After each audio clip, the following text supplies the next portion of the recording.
ויש פה אנשים, פה אנשים. איפה אנשים? תראה, יש פה הסתובבות של די הרבה, ייתכן ילדים מסתובבים באזור של המבנה שם כרגע מסומן. ככל הנראה אנחנו לא נתוף את המטרה, נגמר נתייחס למטרה הבאה ונצדיק. Here you see actually a different example of civilians climbing on the roof of a building because they've been asked to act as human shields.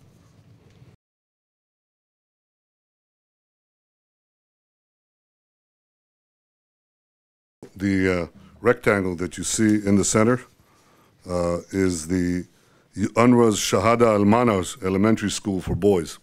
That's the thing that you see there in reddish color. And you see right around that, 4 mortars fired, 5 mortars fired, 1 mortar fired, 1 mortar fired, right around that school. It's very important to see that and to understand what kind of conditions our forces are facing from Gaza. Here's a terror tunnel near a school. You see the big building to the right of the arrows, that's a school. You see civilian houses a distance of a few meters, a mosque literally touching the school, civilian houses around it. This is where the terror tunnels are dug. May I say that in many places, the terror tunnels were dug from homes, from inside the homes. So that is an example, again, of the use of civilian areas both to fire rockets at our civilians and to dig the terror tunnels for the death squads to reach our people, kidnap and kill them. I expect now that the members of the press are leaving Gaza, or some of them are leaving Gaza, and are no longer subjected to Hamas restrictions and intimidations, I expect we'll see even more documentation of Hamas terrorists hiding behind the civilian population, exploiting civilian targets. I think that's very important for the truth to come out. The goal of Operation Protective Edge was and remains to protect Israeli civilians. That means to protect our people from roughly 3,500 rockets, 3,500 rockets that Hamas and the other terrorist groups have fired on our cities, on our towns, on our civilians, on our children in the last month. The goal of this operation was to protect our people from the threat of terror tunnels built to send death squads into Israel, to commit terrorist atrocities against Israel's civilians, to kidnap and to kill. Israel deeply regrets every civilian casualty, every single one. We do not target them. We do not seek them. The people of Gaza are not our enemy. Our enemy is Hamas. Our enemy are the other terrorist organizations trying to kill our people. And we've taken extraordinary circumstances and measures to avoid civilian casualties. The tragedy of Gaza is that it is ruled by Hamas, a tyrannical and fanatical terror group that relishes civilian casualties. They want civilian casualties. They use them as PR fodder. So it's not that they don't want them. They want them. And they pretty much say so. Indeed, Hamas has adopted a strategy that abuses and sacrifices Gaza's civilians. They use them as human shields. They endanger them and deliberately increase the death toll. They fire their rockets at Israel from schools, from hospitals, from mosques. You've just seen that. From urban neighborhoods. And right next to schools where journalists are staying. You can discover that for yourself. Of course, nearly everyone says that they support Israel's right to defend itself. And we appreciate those who say this. But there are those who refuse to recognize or to let Israel exercise that right. They would allow Hamas to attack with impunity because they say they're firing from schools or from mosques or from hospitals, and Israel should not take action against them. That's obviously a mistake. It's a moral mistake.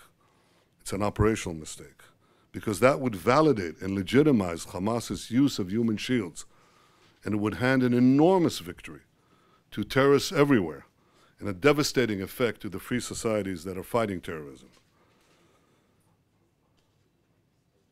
If this were to happen, more and more civilians will die around the world because this is a testing period now. Can a terrorist organization fire thousands of rockets at the cities of a democracy?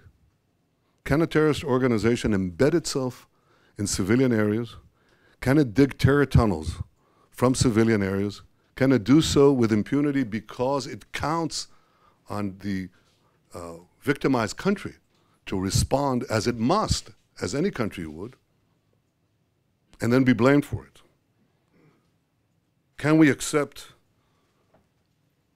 a situation in which the terrorists would be exonerated and their victims accused? This is the issue that stands not only before the international community today regarding Israel, it stands before the international community with a wave of radical terrorists that are now seizing vast cities, civilian population, and doing exactly the tactic that Hamas is doing. That's exactly what ISIL is doing, what Hezbollah is doing, what Boko Haram is doing, what Hamas is doing is what Al-Qaeda is doing. And the test now is not merely the test for the international community's attitude towards Israel, an embattled democracy using legitimate means against these double war crimes of targeting civilians and hiding behind civilians. The test is for the civilized world itself, how it is able to defend itself. Israel accepted and Hamas rejected the Egyptian ceasefire proposal of July 15th. Now, I want you to know that at that time, the conflict had claimed some 185 lives. Only on Monday night did Hamas finally agree to that very same proposal, which went into effect yesterday morning.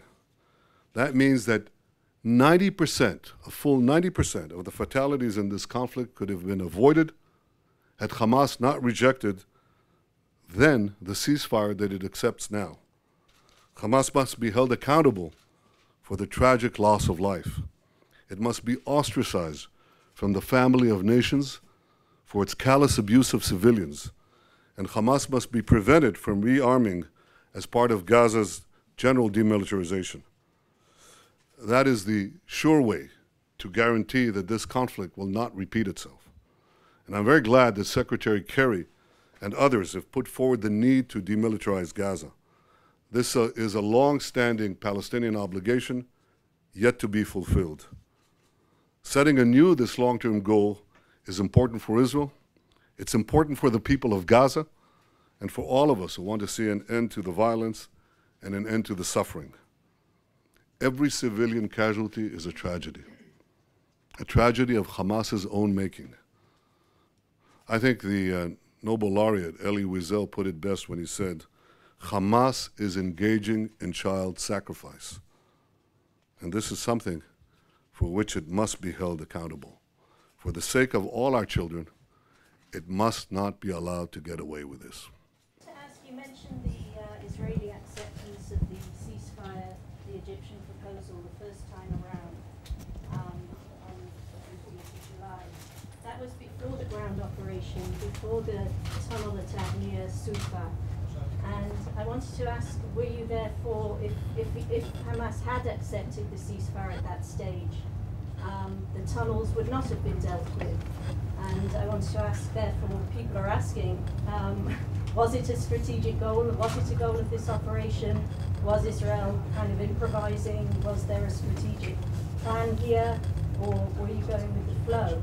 And the second question, if I may, we've seen since since the West Bank operation, since the Gaza operation, a rise in attacks in Jerusalem, violence in Jerusalem, riots in Jerusalem, Temple Mount, and I just wondered if there is concern of a spread of the violence, of perhaps an intifada in the city. Thank you. Thank you. We started dealing with the tunnels. First of all, we were going to deal with the threats posed from Gaza, either by military means or by diplomatic means. One of the two, or both. We began dealing with the first tunnel before the Egyptian initiative. I don't know if you're aware of it, but we had information about an impending attack from one terror tunnel, and we took action before we had the air attacks on our, before we had the air attacks on Gaza in response to their rocketing attacks. We actually dealt with one tunnel. If we could have dealt with the rest of the tunnels through the Egyptian proposal, which had an immediate ceasefire, as we have now, and both sides can raise the topics, and specifically the issue of security would be raised, that was mentioned there. When we said security, we meant, obviously, that we would bring up the question of the tunnels. Could we deal with it through non-military means and the other threat against Israel? That's preferable.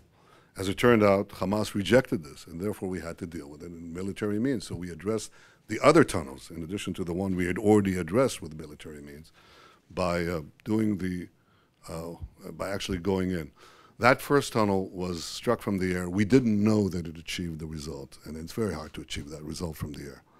You either achieve it by agreement, or you achieve it by actually going in to the other side, finding the points of origin of the tunnel or a point of origin, identifying the trajectory of the tunnel, and then dismantling it, destroying it through various means. And that's basically what we did.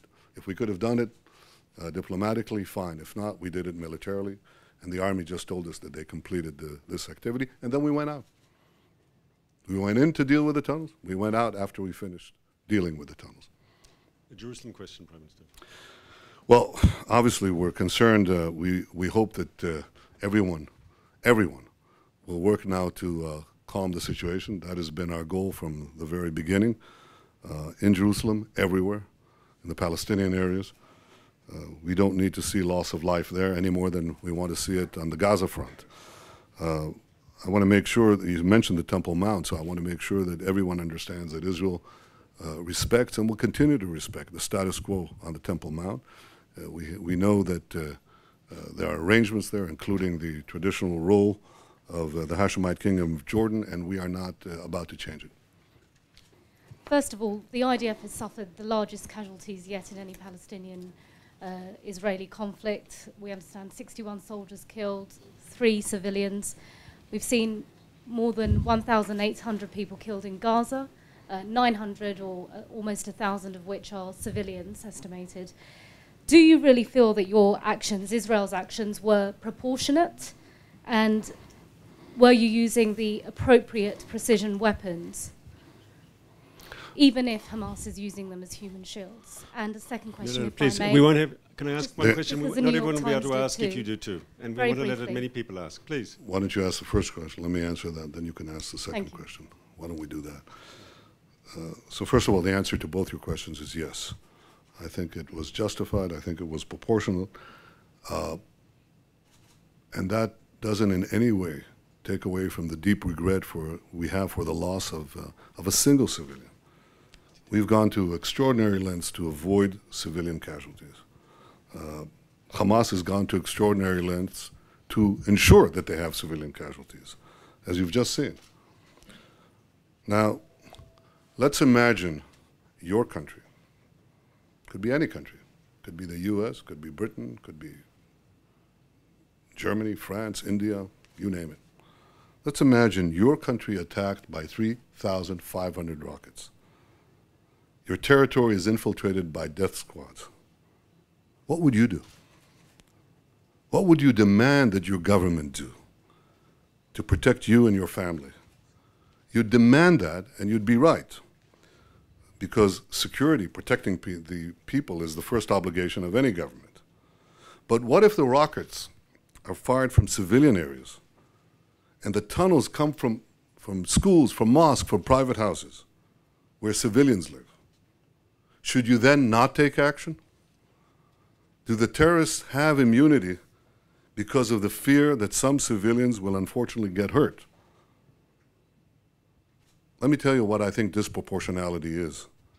It's not acting to defend your people and giving the terrorists the license to kill. I think that's disproportionate, and that's wrong. Are you prepared to give Abu Mazen and the Palestinian Authority a leading role in the post-war order in Gaza? And if so, can you talk about that, specifics including policing the borders?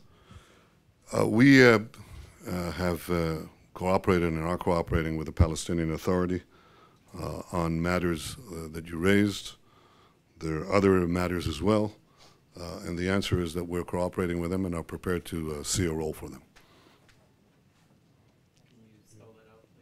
we're dealing with that right now. I think it's important in the reconstruction of Gaza, assuring the humanitarian aid, and also the security questions that arise, that we have these discussions and the cooperations with them. And in fact, the ceasefire was coordinated, among other things, with them. It came from Egypt, but they were aware of it. They were speaking for the factions, as you know. As far as the humanitarian aid, since I mentioned it, you know, we've given 2,000, we've passed roughly 2,000 trucks of humanitarian aid during the last month or so in which this conflict raged. We even gave humanitarian aid. Most of these trucks came during the fire. A lot of them came during the ceasefire, the humanitarian ceasefire that Hamas refused to recognize for its own people. It's quite amazing. We have to do the ceasefire, the humanitarian ceasefire efforts when Hamas doesn't do it. So we even sometimes, and many times actually, unilaterally called ceasefire humanitarian pauses, which they didn't recognize, but we put in the trucks. We opened a field hospital right on the Gaza passage and the Erez crossing on our side, and we called Palestinians who have a problem with hospitals that were being used by Hamas as terrorist sites, as command centers, as firing posts. So we said, okay, we'll open a field hospital, and we did on our side. And you know what Hamas did? It prevented and warned Palestinians not to go there. Well, some of them straggled through somehow, and we dealt with them. We are now dealing with our people to address the fuel, throughout the conflict, fuel, electricity stoppages, and so on. So Israel is going all out on a humanitarian effort, and we're prepared to do more, and we think more should be done. We just hope that Hamas will start caring for its people and stop preventing humanitarian aid for them, stop sacrificing them as human shields, stop shooting them when they protest, because that's what happens when people protest and they say to Hamas, what have you done to us? Well, they just execute them. Just as they prevent journalists from putting out the full truth, and journalists justifiably are concerned. I can understand that. And Hamas does incredible things, just incredible things. There's a report, it's not my report, it's the Journal of Palestinian Studies in 2012, note the year. It's a few years ago. They've done more things.